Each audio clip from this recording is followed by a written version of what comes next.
Welcome back, Mr. Goodberry. The First Star Logistics studio is fully equipped and ready to record.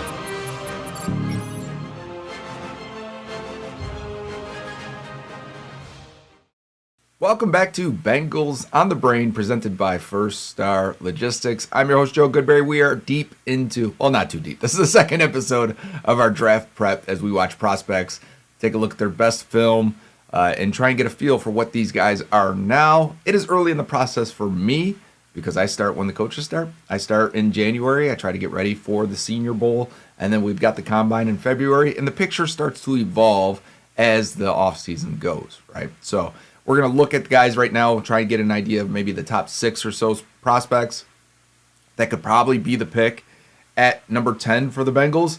We did Caleb Downs. We kicked it off with Caleb Downs. Last year we kicked it off with Walter Nolan. I was reminded of this. It was like, does that mean Caleb Downs is the number one guy?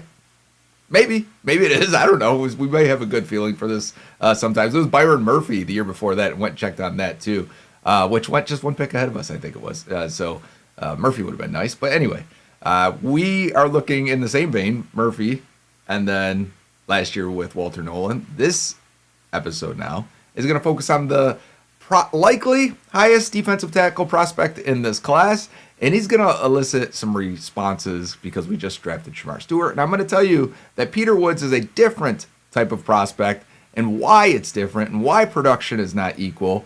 And it's going to be, I'll see which, it's going to be interesting to see which people can handle that conversation or not. And I'm going to hopefully break it down as best as I can to see it. So hopefully you see it from my perspective at the end of this. So we've got one game here, and it's going to be, I want to set the stage first, actually.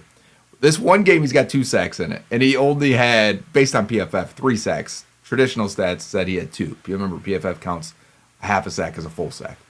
So he gets the quarterback 2 times here in this game, which is the majority of his production for the season.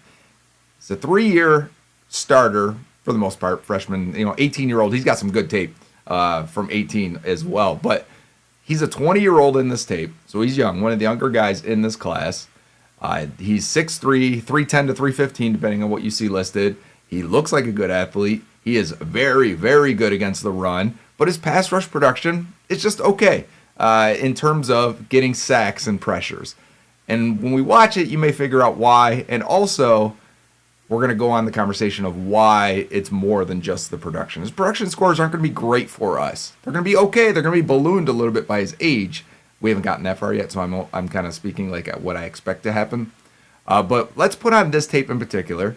Let's see if you can see the skill set he has and see why it's probably translatable to the NFL level and probably something the Bengals don't have. I think you could play him right away. We'll talk about the conclusion at the end of the video. But I think you can play him right away and also fill what the Bengals desperately lack at the defensive tackle position, which is athleticism and a little bit of pass rush. So let's dive into Peter Woods versus Boston College. All right. Peter Woods, number 11.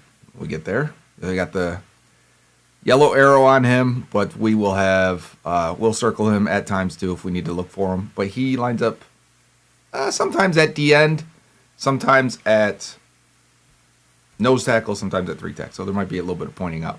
And on the very first play, he's going to get to the quarterback for a quarterback hit. Let's flip it over to the end zone angle, which shows us our trench play a little bit better. And there's Woods right there, and you can see his body type. And as he gets into a stance here, he's typically a little bit smaller hipped. Let's not use orange because they're orange as well. Let's use a pink or red. Oh my gosh, I'm not going to be able to pick the right color because the Boston College, not red. Let's use blue.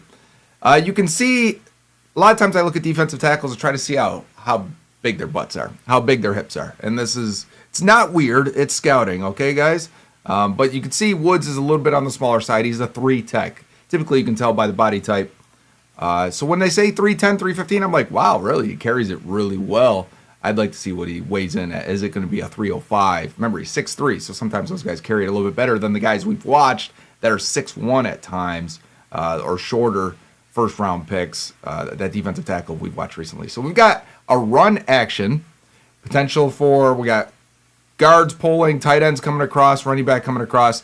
So Woods has to respect the run here, right? We've talked about this. So play action plays typically lead to less pressure on the quarterback because the entire defensive line has to read run first. And he does there. He does a good job of grabbing hold of the guard, stacking him up, holding him up. This might be the center, actually, because the guard pulled. And then once he realizes it's a pass, throw him down. And he does this very well, very easily. You see how quickly he wins there, how effortless it is, and he gets to the quarterback. So let's play it again one more time, full speed for you, as he handles this guard really well. Stack him, take a peek. Yep, okay, off. I'll turn that corner and get to the QB. Now, others got to there first, but, again, we're putting the microscope on that player. I was asked yesterday after the Caleb Downs video, someone watched it and said to me, hey, how do you, with all the good players on Ohio State, how do you separate that and value that when a guy is part of the cog, basically, of a bunch of good players? How is it harder to see that they're super talented when they don't stand out on maybe Boston College or I almost said Syracuse or Clemson, and see that there's only a couple draftable players, that guy stands out immediately? It is more difficult at times, but what we're doing here is putting the microscope on these guys as tight as possible. If I could just zoom in on him and have the camera just follow him around, that's the idea. So can the player do his job, and can he do it with a skill set that is translatable to the NFL? And I think you see even right there, he is a hard guy to move and block. He's pretty much dictating on this play when and where he wants to go. And this is a run play here. So you'll see this a lot, I think, with him on tape.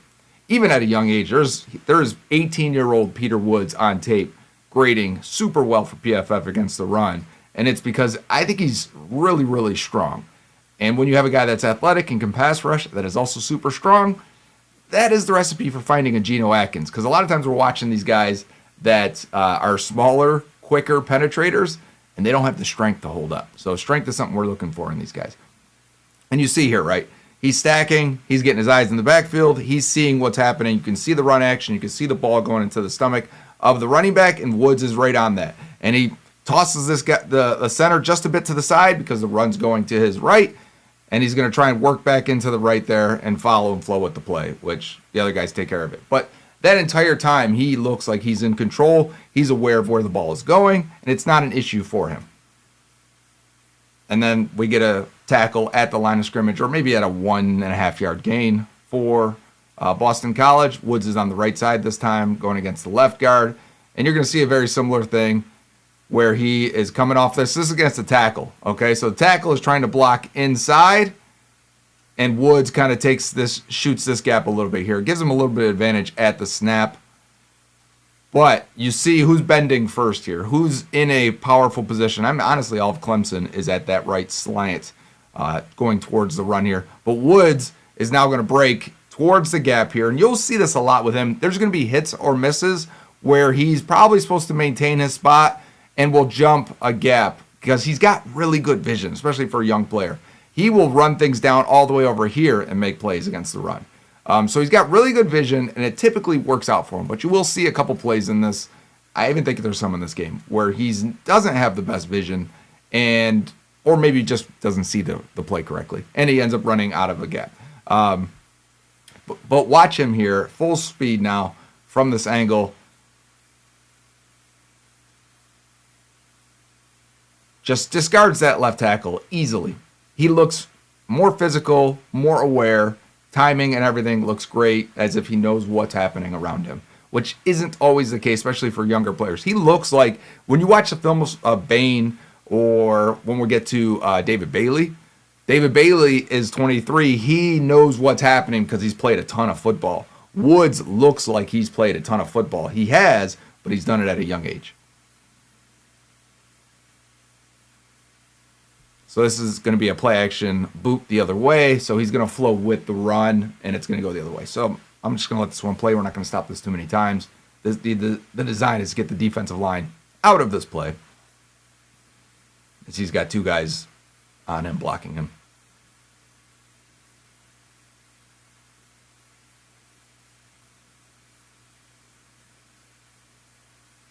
This may be one of the plays. Yeah, okay. This is one where it could be by design by Clemson. I've seen that, but it's rare, so I don't tend to lean that way. Whereas somebody's got to play the quarterback here in case it's an option and no quarterback keeps it. And watch Woods here as he just automatically goes outside. You see that? And then he, like, because who else would have had the quarterback? 6, maybe at safety? Yeah, potentially that would have been correct. So I think Woods jumps out of his gap here, thinking the quarterback may keep this one, and jumps all the way out there. If the quarterback did keep it, he would have made a great play. Everyone else ends up making the tackle on the defense. It ends up being a decent gain because running back did not go down. But, you know, if you're looking for negatives on Woods, those are what they look like, is when he's super confident that he's going to go make a play. And I kind of like it. So, like, when I say it as a negative, you just got to get him disciplined a little bit more. Coaches may look at that and say, we can't have that. But at the same time, watch Chris Jones, watch these best defensive tackles in the league, and there are moments in every game where they say, you know what, I think that play's going that way. I'm going to go make the play. And they do. And you need that. He gets double teamed here.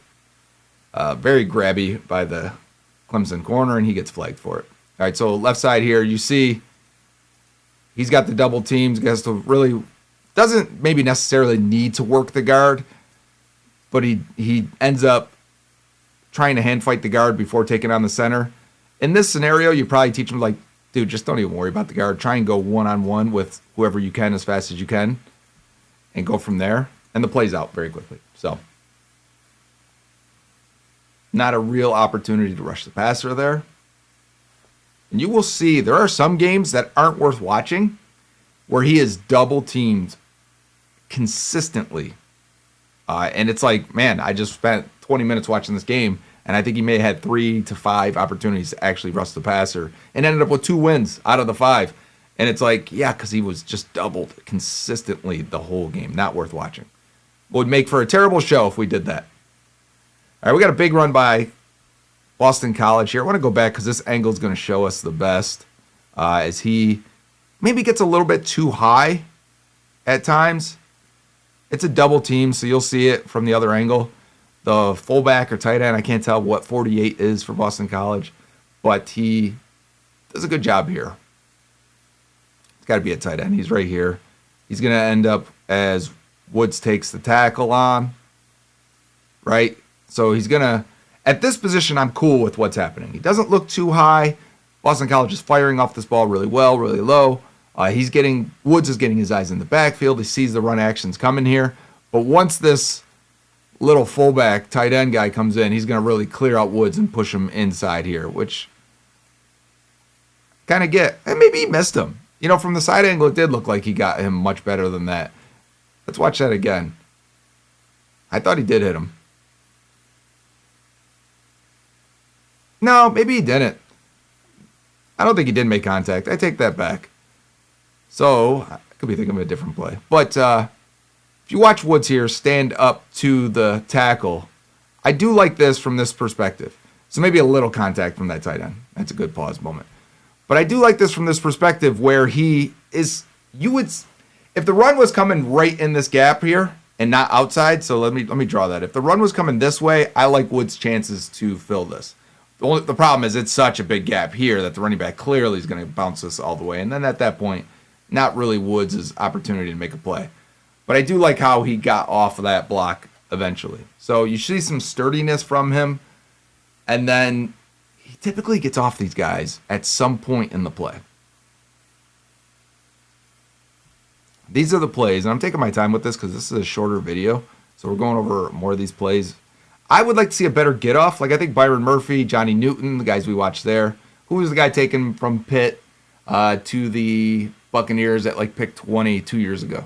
Got hurt this year. Can't remember his name. But his burst was special. But again, those guys were like 280, some of them. He was for sure. Whatever I'm thinking of. Whereas Woods, sometimes he comes out squatty. I don't know if you could see it there. Watch how squatty he comes out. Very side to side, side to side. And I think it's because at this point he's expecting to be doubled because there are so many games where he is that he almost comes out and doesn't want to fire. Like his stance here makes me think he's going to fire upfield. And he gets knocked back pretty good against the run here. Let's watch this one again. I want to go back because sometimes the side angle is good to see how much depth he's losing. So he takes on the guard. The center is going to come over with the other guard, and they are just, I mean, at that point, it's 3 guys blocking you. That's tough. It's hard to see from this. I prefer the back angle for watching defensive line.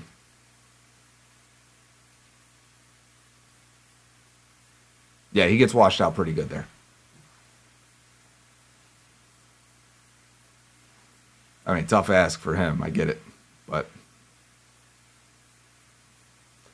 I like this one. He doesn't give up much ground at all. You can see he's a difficult block. You want to see this another part, since we're starting to get to trench play. I start to think of things that I remember when you're watching trenches. This works for offensive line and defensive line. Is the opponent stressing? Is it difficult to move you? Is it difficult to block you? Is it your speed, your power, your hands, whatever it is? Does it stress the opponent, or is it an easy block for them? And I think this one looks like a stress. Like 65 is trying to get him out of there and cannot. He cannot get leverage on him. He cannot get lower than Woods. He is really struggling to push him at any depth. The play started here. Woods is right here. Like, that is a really good job by the defensive tackle to string things out and say, listen, I'm not going to make the play, but you're going to have to run around me. You're not going to get any depth or any push from me. So we get a 3-4 look out of Clemson here, and he's at the 5-tech spot, which I think the Bengals need a guy that could do that more often. If this was TJ Slayton and then BJ Hill and their 3-4 looks, and then you put Woods there, that sounds good. Like, I think you're in a great position. That's how you make your defensive tackle room much better. Hey, sign DJ Reader too, honestly. Really make the defensive tackle room strong, because I think Reader would be pretty cheap. So let's watch Woods here. No real chance for anything. The ball gets thrown out of the back of the end zone, and we get a flag because the Clemson defensive back is kind of stupid there for punching him in the head for nothing. All right, so Woods here. So we've got a blitz coming from this side. So everyone on this side is kind of just working down this way. If we can get the offensive line to flow that way, potentially we get a free runner from this side. So if you're wondering if Woods is why he's not winning or attacking there, it's part of the defense. He is trying. There is at some point where he tries to get off this guy, so I'll see if I can find that move and go to it right now. Remember, Woods is this one right here. Yeah. So if you see, that D-line is just trying to play their responsibility. He gets absolutely washed out. This is one of his worst plays against the run. We need a better job here. So watch Woods here. You see him 11 with the arrow on him. That guard this time is going to get everything and push. So like when I showed the previous play earlier, this guard looks like he is having no issue with Woods on this one. Is able to get underneath him, get to that shoulder, and really wash him out. Look at that gap. That is a huge gap. If you've got a top 10 defensive tackle on your roster and they're running right at him and getting him pushed out of there, not a good look for Woods. Now, here's a nice win for Woods. Very nice win. Let me see if I can. We're going to watch this one a couple times. He's at this spot right here. If you didn't see him, if you didn't see the arrow, or if you're just waiting for the audio cues of me saying, oh, good win, Peter Woods. Well, here you go. Look up now. I love when someone can jump another gap. So, like, if what I'm talking about is he's leaning towards this gap, right? You could conceivably say he could jump towards this gap. Jumping to this one is a full jump. Sam Hubbard used to do that a ton, and you really mess up the lineman when you can do that. And now here comes a pulling guard. You're like, dang, I beat my guy. Now they're pulling a guard at me. Oh, nice inside move, right? So let's watch that again, full speed. I mean, he looks quick. He looks agile. He knows what the play is. He knows how he's being attacked. And then makes the tackle at the line of scrimmage with the help from number 3. It's a very nice play. And it looked like it could have been potentially a trap block with that guard coming over. It may have been. I wasn't paying attention, actually, to the O-line. A little more than that. And we get a batted pass here from Woods, I believe.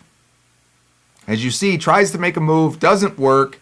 So he just tries to get into the passing lane. So this is our defensive tackle right here in the A gap. He's got to contend with the guard and the center a little bit, so he's going to take the outside path. That's where the running back is. So now he's like, okay, get my eyes inside, and let me just try and bat the ball if I can, because I may not get there in time. Let me see if I can let it play here and get the right timing of when he sees. I think it's about right here where he sees, okay, I'm not going to get in. Can I get into the passing lane? Bang. Bat it in the air. Quarterback catches it. Or batted back to the quarterback. We need some more batted passes on the inside, to be honest. It's good awareness. Again, young player that has the awareness versus the run and pass there. Knows where the ball's going. It's completion over the middle. Woods is going to go one-on-one with the center, I believe. So he's right at the nose, directly over. He's at the 0. And he's going to go to our left, I think. Isolate that center one-on-one, attack the outside shoulder, and then going to try and rip underneath. I think he just misses with his hands. This is probably our only opportunity to look at hand usage in this game. We saw a couple swims and arm overs and things like that. But he's going to try to open up the shoulders of that. Now it's a different play. Sorry. Try to go back enough to see this. He's going to try and open up the shoulder of the center here. You see how that right arm of his on our left side? He's going to punch that and try and open it up. He kind of misses and slips off it and goes for the rip, which is why he ends up never getting that hand off of him. He's trying to see if he can open it up and then come through.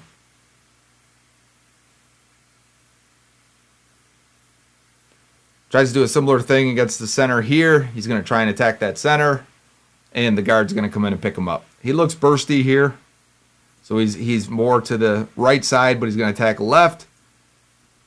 And you see as he tries to go this way, guard, running back. I mean, there are games where you see this. If you could just screenshot and just say, why isn't his production better? Well, because he's the guy that offenses are focusing on. That's a nice throw. Very often. All right, let's see what we got here for Woods. Again, this ball is coming out so quickly. Not much to see here. As soon as he makes contact, that ball is coming out.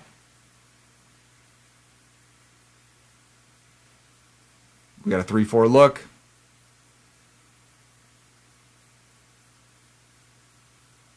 .47 gets the sack from the other side, very similar to what I showed earlier, where it looks like they're sending everyone one way, and we're not going to pick up the outside guy here. So the D-line all wants to go this way, right? You see this? They want these guys going this way. So they want Woods, who's right here, to beat the right tackle around the outside, if you can. But largely, everything's coming this way. The pressure is designed to come from the left side. Those guys are designed to win on this play. And you can see they do, right? If we can just focus on Woods on this one. Going to the outside, going with a long arm, getting in position. His position is just to keep that quarterback in that pocket. And then, if he can get on that ball, great. If not, number 3's got it. Clemson ball. So he's just doing his job. He's not meant to be the winner on that play. You're going to see him beat the guard here, but because of interior help, he's not going to be able to turn this pass rush win into pressure. He's on the left side here, going against 56 at left guard. Right, so you get an arm over again. Center's there to pick it up. Quarterback's able to get that ball out.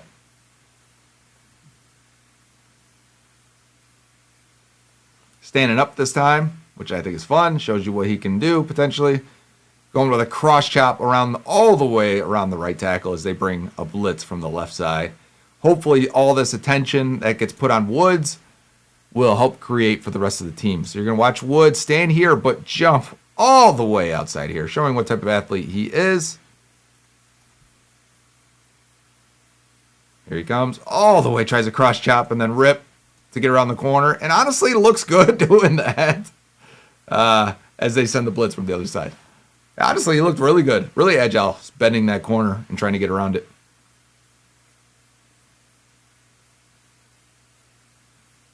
Man, what a throw. Almost a one-handed grab. I got distracted by it because I saw the cover 2 hole shot, and I'm like, is he really going to try this? All right, Woods right in the middle, over top of the center, standing up again. 47's going to move him. Going to get him down, say, yeah, get down in your stance, get ready to go. You're ripping up field here. We're pass rushing. I like the violence and intensity he steps with. He doesn't land his hand here, which is why he doesn't get an easier, cleaner win. Because he goes violently upfield, inside, then outside. He wants to swat that outside hand. You see it right there. It's a great pause. If he knocks down 65's outside hand here, if that hits, he's probably got a nice clear path towards the quarterback. Instead, he misses it. Quarterback takes a nice shot down the field, and it's ball's incomplete. I wonder what the score is here, because I feel like we're starting the fourth quarter or so. Yeah, it's got to be. 34-10. Clemson is up on Boston College. We're showing a big blitz here. Cover 0 opportunity. Let's see if somebody can get through for Clemson. Ball is out quick. Nothing for Peter Woods here. Woods in the middle, though. A-gap. Right at the center. Yeah, there's too many guys coming through. You're hoping for a quick pass, maybe some chaos, and that's what they got. All right. Jeez, I didn't see if that's all Woods or if he gets help by his other defensive tackle here, but that guy gets lifted off the ground there. That center gets lifted. And ends up being a big run for Boston College with a flag, so somebody was holding. Let's watch Woods here, zoom in on him, try not to worry about too much of what's going on around him. Let's see here. Okay, so they let him go as they're down blocking here. Lifts 77, though. Stays good arm length away, never really lets the guy get into him. So good hand usage and looks strong. Woods looked very strong there. Again, they're hoping for a quick pass from Boston College, so not a big rush opportunity for Woods. We're going to say this a lot in his tape. Everyone's at the line. You've got to control your gap. You can't go rogue. You can't do what you want, really pass rush the way you want here. You've got to make sure 65 grabs you so the other guys can get free, and that ball comes out super quick. All right, Woods is lined up at the nose with potential blitzers again. Going to stunt around and collect the sack here. Finally, a little something from the defense to create and allow Woods to make a play here rather than Woods draw the attention and allow these guys to make a play. This time, Boston College is going to have eyes on everyone, potentially the 2 linebackers coming up next to Woods here. And Woods is going to look like he's going to hit this to this A-gap right here. Well, we can see it already. We got a stunt coming. This guy's going to try and come clear it out for Woods to be the looper here. So this is his chance to win. And it worked there. 65 does a good job. He's got hands on both guys. Maybe 65 is a draftable prospect. We've seen some good blocks from him. But as Woods gets to this point right here, fights through it, both stunters in the middle end up meeting at the quarterback, and Woods gets a half a sack there.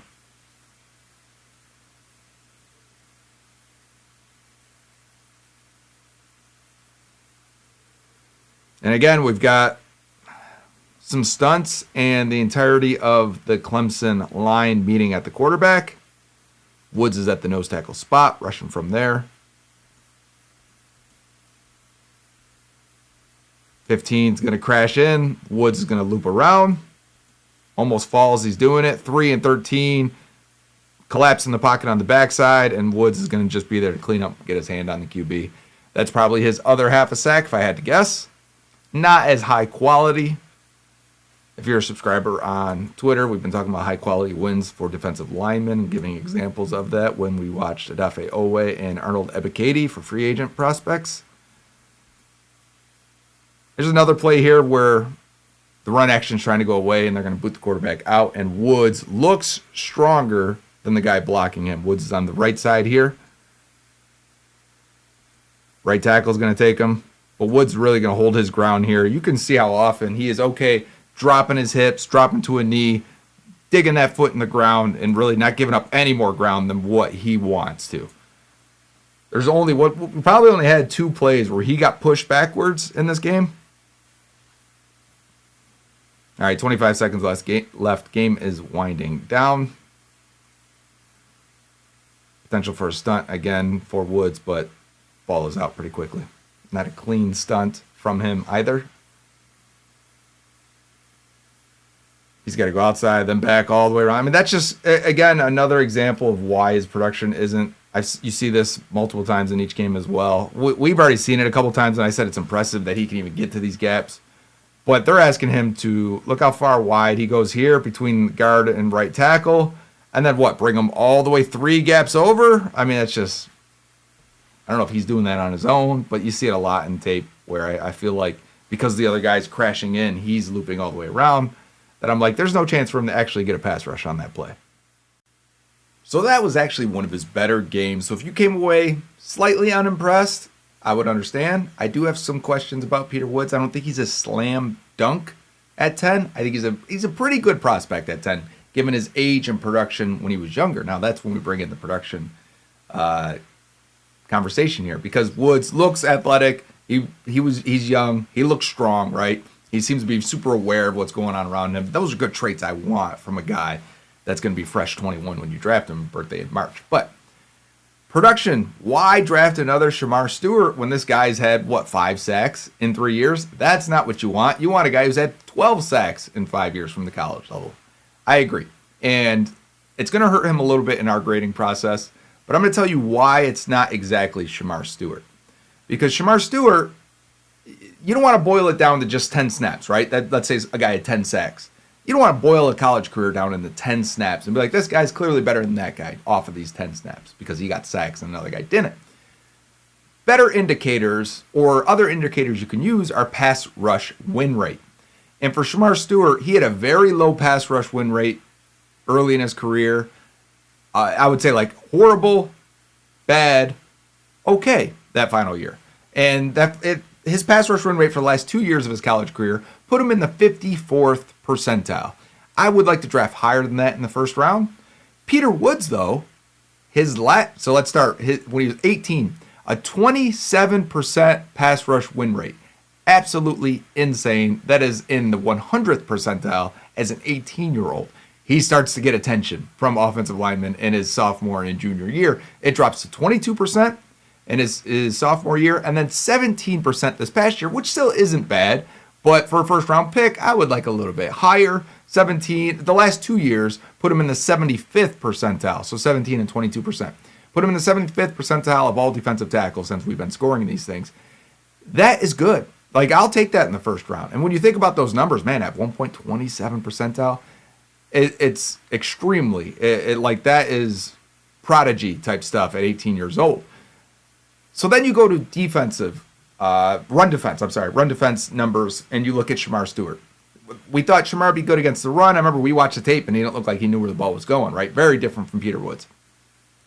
For Shamar, he ends up in a lot of things. They're like his run stop rate and his run defense grade, things like that, as low as the 3rd percentile for defensive end prospects. Horrible against the run when you're looking at his career.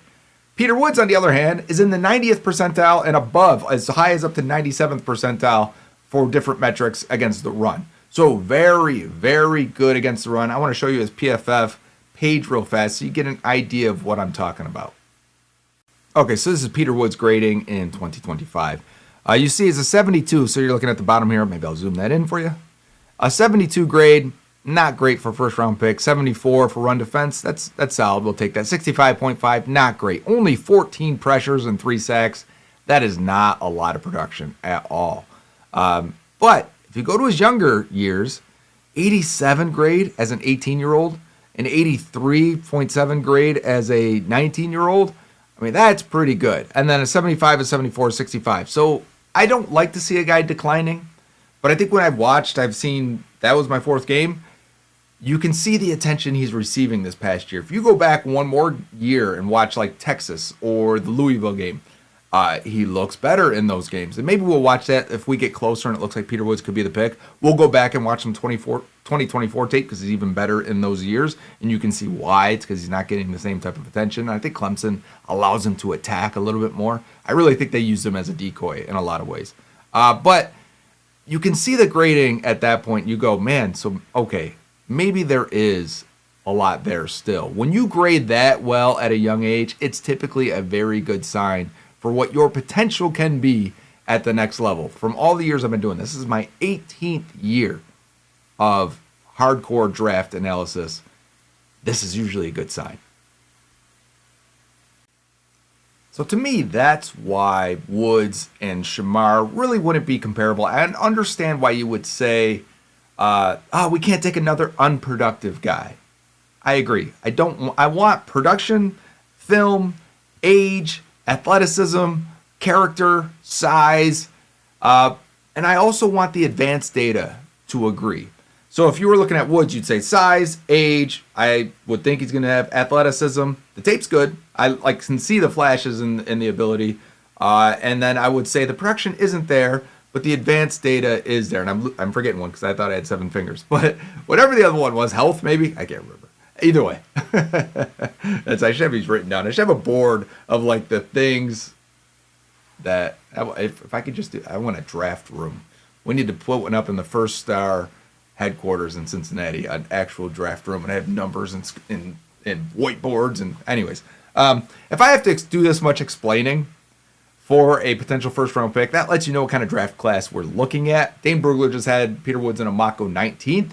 So maybe 10 is a bit of a reach. Maybe you don't want to take a guy like that. But I do think we shouldn't just say, my whole point here is that we shouldn't just say, hey, his production stinks. It's like Shamar Stewart. We shouldn't do that. Because I think it's much deeper than that. You got to peel back the layers here and look at it. I don't think he's Shamar. I think he's much more aware. I think he's much more ready to play. I think he could help you right away. I think he could be a very good pass rusher at the NFL level while being a insert right away good run defender. Maybe he has a Derek Harmon rookie season where Harmon was really good against the run, didn't do much as a pass rusher, but I think it's coming and would come in year 2 and 3, which wouldn't help the Bengals too much in 2026. When we need interior pass rush, we will keep looking at prospects. We're going to dive into free agents as we get closer to that mid-March free agency 2026 league year kickoff, and we'll start to get an idea of how to fix this team from there. I appreciate you sticking with me. Let me rant and rave through some of that, and hopefully we can come to a conclusion together. I'd love to hear your thoughts on Peter Woods in the comments. We had a lot of thoughts and comments on the Caleb Downs video. If you missed that, you can always go back and check these out. They're good for a long time. There's people that still watch the Shamar Stewart video from last year, and they're like, yeah, well, that's what he looked like for this year for us. So these are valuable for a long time. So go back and watch them at any time. You don't have to watch them right when they come out, although we appreciate that. Hit that like, subscribe, please share it, and we would appreciate that here on the First Star Logistics YouTube page. Until next time, where we're going to continue watching prospects, it is Hoo Day.